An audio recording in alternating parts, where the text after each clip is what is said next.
il nous est dit, alléluia, il nous est dit dans Hébreux 7, 11, si donc la perfection a été par la sacrificature lévitique, car c'est en relation avec elle que le peuple a reçu sa loi. Quel besoin était donc encore un autre sacrificateur qui se leva selon l'ordre de Melchisédek et qui ne fut pas nommé selon l'ordre d'Aaron. Ça, c'est le Seigneur Yeshua Messia. Car la sacrificature, Hébreux 7, 11 et 7, 12, étant changée, il y a par nécessité un changement de loi. Donc nous sommes plus sous la loi de l'ancienne alliance. Hébreux 7.13, qu'à celui à l'égard duquel ces choses sont dites appartient à une autre tribu, dont personne n'a été attaché à l'autel. Et l'autel, dans la parole de Dieu, ce sont les pierres. C'est le peuple d'Israël, ce sont aussi dans la nouvelle alliance, 1 Pierre 2, 5, 8, ce sont les pierres précieuses que nous sommes. Alléluia. L'autel, la parole de Dieu nous dit, eh bien, c'est des pierres. Et il oint l'autel. Alléluia. C'est ce que nous dit la parole de Dieu. Les pierres, c'est l'autel. Car il est évident que notre Seigneur a surgi de Juda, tribu à l'écart de laquelle Moïse n'a rien dit, concernant les sacrificateurs. Alléluia. Et cela est encore plus évident si à la ressemblance de Melchisédek, un autre sacrificateur se lève, qui n'a pas été établi selon la loi. Christ n'a pas été établi selon la loi, pourtant il est né sous la loi pour sauver ceux qui étaient sous la loi. Galates 4, 4. Alléluia. Alors la loi était d'un commandement charnel. Hébreux 8, verset 16. Ah pardon, Hébreux 7, verset 16.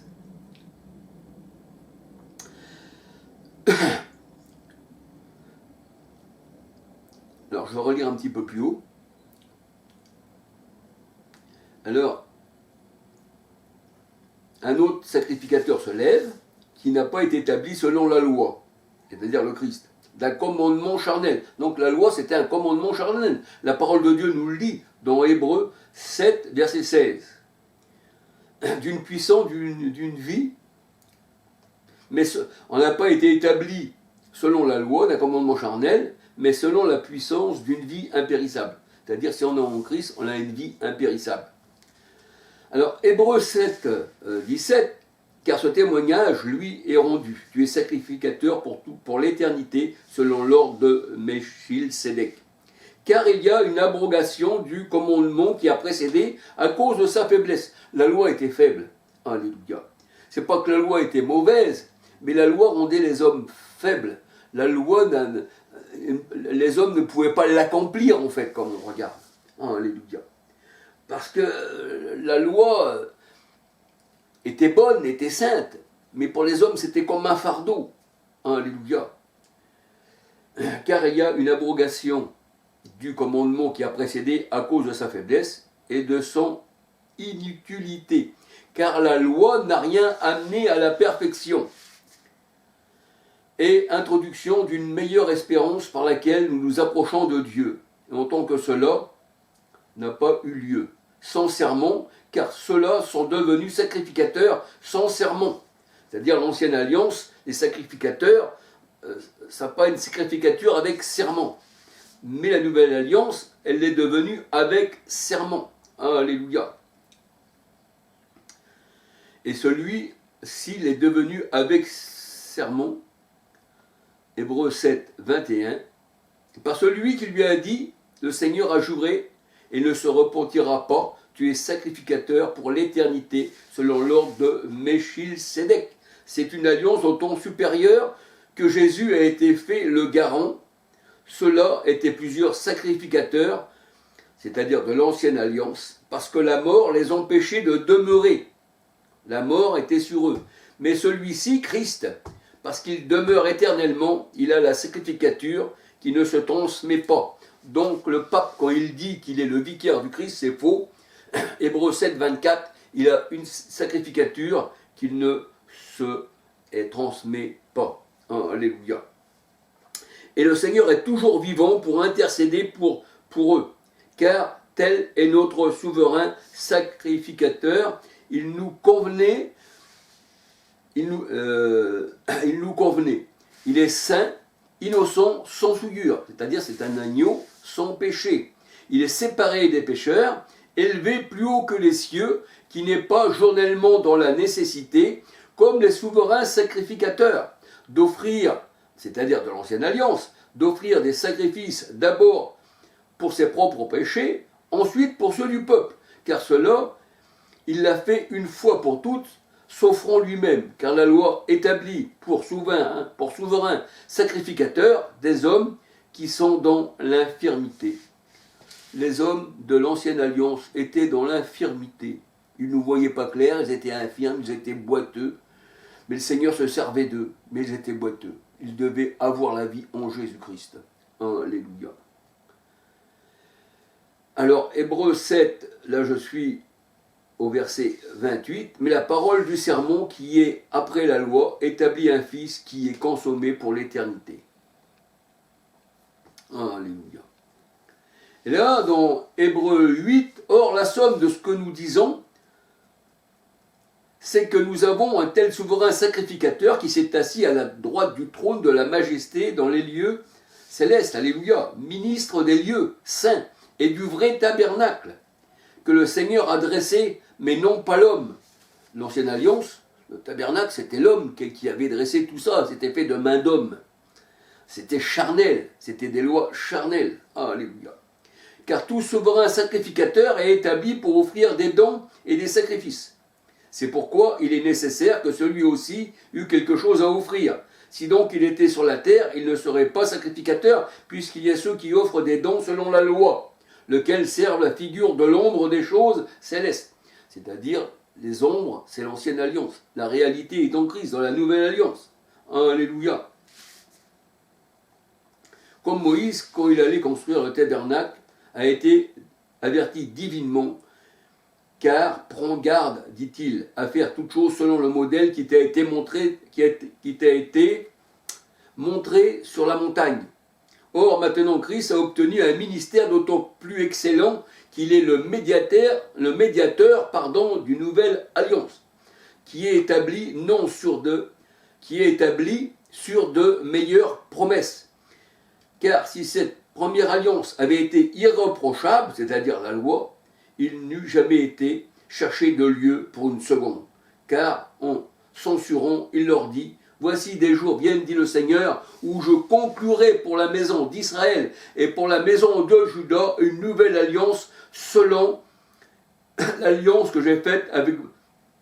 Pardon.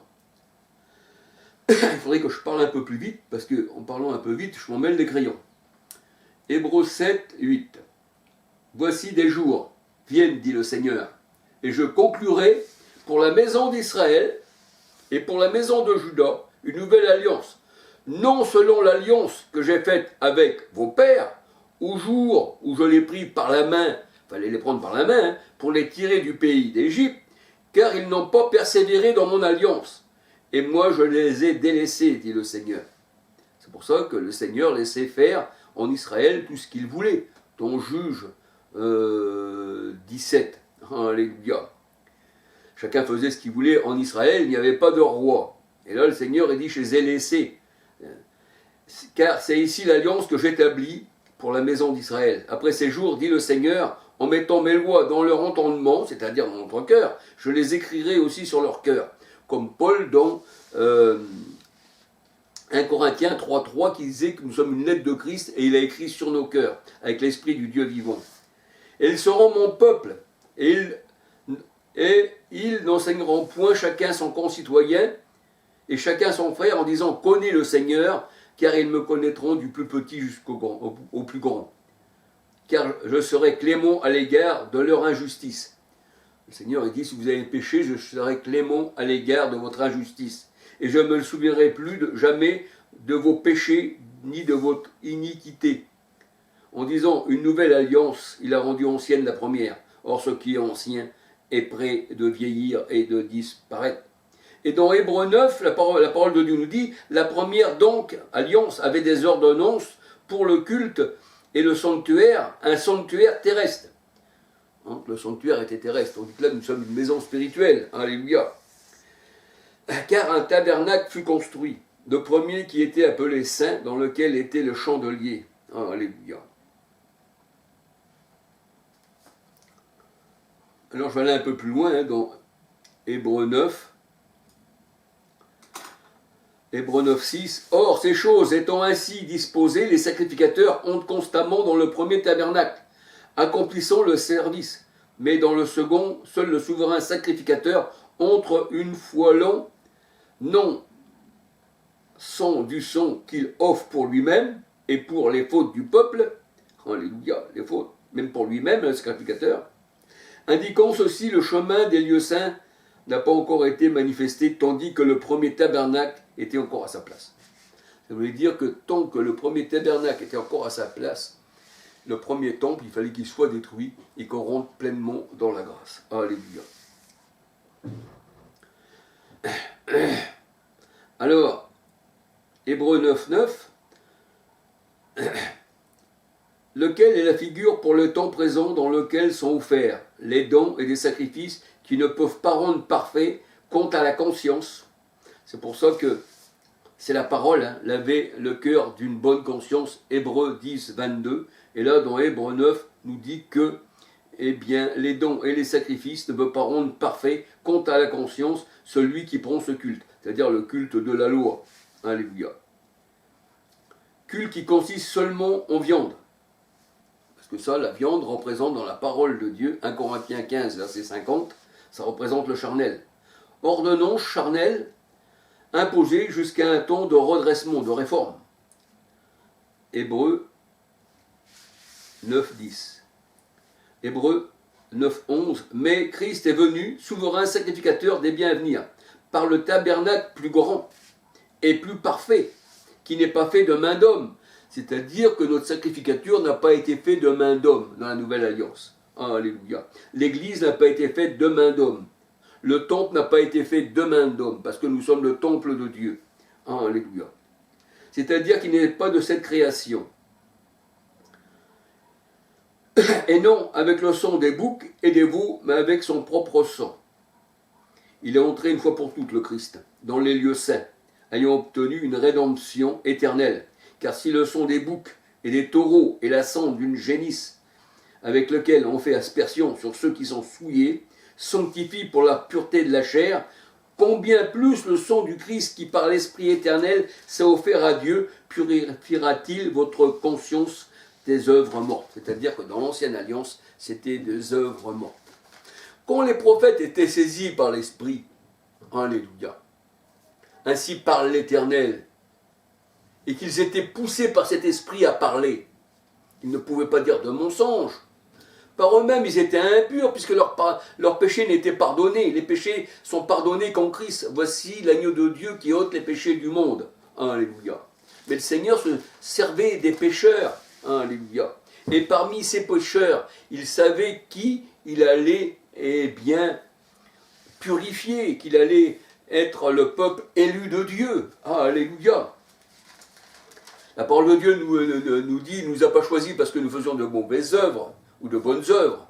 Parce que la parole de Dieu, elle dit que dans Hébreux 9, que les enfants qui étaient dans le sein de Rebecca, eh bien avant qu'ils connaissent le bien et le mal, le Seigneur il dit, j'ai rejeté Édom, et j'ai aimé Jacob. Alors, c'est Dieu qui choisit, la parole de Dieu nous dit. C'est pas nous. Alléluia. Donc, c'est tout ce que je voulais dire. Je voulais dire aussi, alléluia, il y a tant de choses à dire sur la parole de Dieu, sur ceci, mais là, ça ferait des vidéos et des vidéos. Donc voilà. Alléluia. Alors, je voulais dire aussi pour l'enlèvement, des personnes, on dit Enoch fut enlevé et on ne le vit plus, et il ne vit pas la mort. Alléluia. Ça ne veut pas dire qu'Enoch aurait eu la vie. Il faut le prendre dans un sens aussi, parce qu'il y a plusieurs sens dans la parole de Dieu. Quand Enoch ne vit pas la mort, la parole de Dieu nous dit, et Dieu le prie, eh bien, il y a des choses aussi dans la vie où nous sommes, et que Dieu nous prend et qui nous transporte ailleurs. Il ne faut pas qu'on voit la mort. Alléluia. Là, nous voyons dans la parole de Dieu, dans Actes 8, 39, 40, eh bien, l'Esprit enlève Philippe, et l'eunuque ne le vit plus, et Philippe se retrouva dans Azos, et il évangélisa. Donc on peut dire aussi que Philippe a été enlevé par l'Esprit, par le Seigneur. Alléluia. L'Esprit aussi, ce sont les enfants de Dieu. Il a fait des anges, des esprits. Alléluia. Celui qui est né de l'Esprit, alléluia. Jean 3, verset 3 à 8, il est comme le vent. Il a fait de ses serviteurs des vents. Alléluia. Je dis ça pour bien comprendre que Élie a été enlevé aussi dans un chariot. 2 Rois 1, 2 Rois 2, 1, 11, 13. La cavalerie de l'Éternel, dans un tourbillon, dans un vent. Alléluia. On peut dire aussi les nuées, parce que les nuées, ce sont les anges. Alléluia. J'explique ça dans mes vidéos. Alléluia. J'ai l'impression de me répéter, mais je suis obligé de le dire. Alléluia. Et Élie a été transporté sur quelques montagnes, la parole de Dieu nous dit. C'est ce que nous allons voir.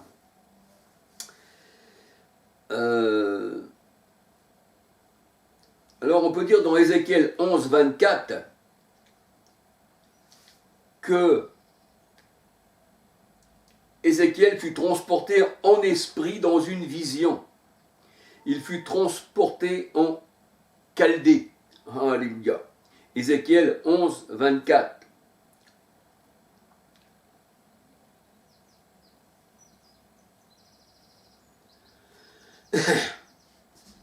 Et dans Ézéchiel 43, 5, l'Esprit enlève Ézéchiel et le fait entrer à l'intérieur du temple. Ézéchiel 43, verset 5. Ézéchiel 43, verset 5.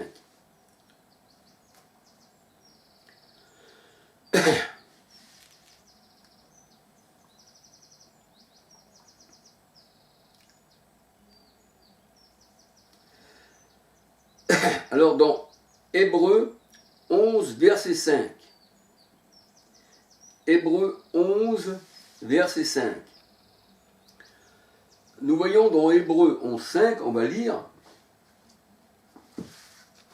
Alléluia. Et je vais en terminer là.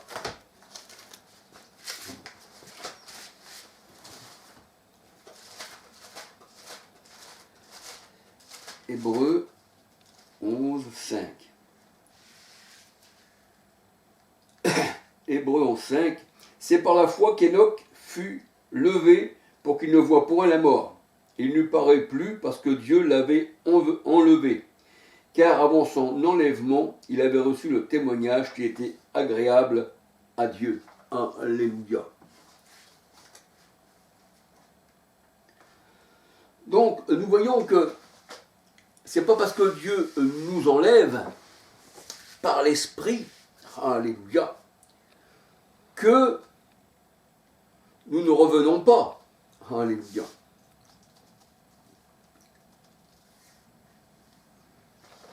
Je voulais regarder encore. Excusez-moi, hein.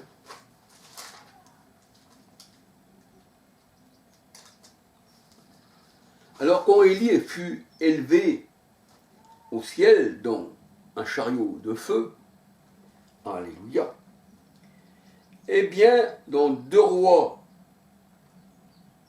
2, 16,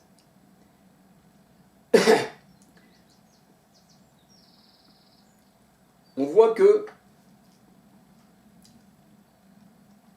je vais peut-être lire un petit peu avant pour mieux comprendre. Sinon, on ne va pas comprendre. Alléluia. Alors, je vais regarder dans 2 Rois 2:11. Comme il continuait à marcher en partant, voici un char de feu et des chevaux de feu les séparèrent l'un de l'autre, et Élie monta au ciel dans un tourbillon. Tourbillon aussi, c'est une tempête, hein, c'est ça, hein, alléluia. Hein, et la tempête, le tourbillon, c'est le char de l'Éternel. Alléluia. C'est aussi les nuées, c'est la tempête. Alors, au verset 12, hein, 2 Rois 2, verset 12, 2 Rois 2, verset 12, Élie regardait et criait, mon père, char d'Israël et ses cavaleries. Et il ne le vit plus. Saisissant alors ses vêtements, il les déchira en 2 morceaux. Et il releva le manteau qu'Élie avait laissé tomber, puis il retourna et s'arrêta au bord du Jourdain. Il prit le manteau qu'Élie avait laissé tomber, et l'on frappa les eaux, et dit, où est l'Éternel, le Dieu d'Élie? Lui aussi frappa les eaux, et elles se partagèrent ça et là, et Élie passa. Les fils des prophètes qui étaient à Jéricho vis-à-vis, l'ayant vu, dirent, l'esprit d'Élie repose sur Élisée. Et ils allèrent à sa rencontre et se prosternèrent contre terre devant lui. Ils lui dirent, voici, il y a parmi tes serviteurs 50 hommes vaillants. Veux-tu qu'ils aillent chercher ton maître? Peut-être que l'Esprit de l'Éternel l'a emporté et l'a jeté sur quelques montagnes ou dans quelques vallées. Alléluia. Et dans la parole de Dieu, les montagnes et les vallées, ce sont ceux qui se rebellent contre l'Éternel.